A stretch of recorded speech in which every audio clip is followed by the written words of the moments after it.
A DUI might result in the loss of your right to bear arms. Yep, that's right. It might take away the ability to own or possess a weapon. In July 2023, House Bill 1562 in Washington state expanded the loss of firearm rights. That bill is now RCW 9.41.040. This expansion included DUI offenses.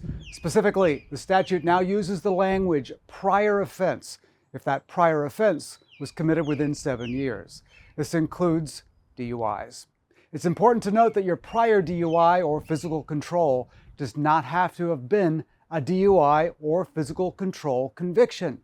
But if the original charge was DUI and there was an amendment to reckless driving or negligent driving in the first degree, well, this would be considered a prior offense. If you've received a new offense of DUI and you're convicted, you will lose your gun rights for many years.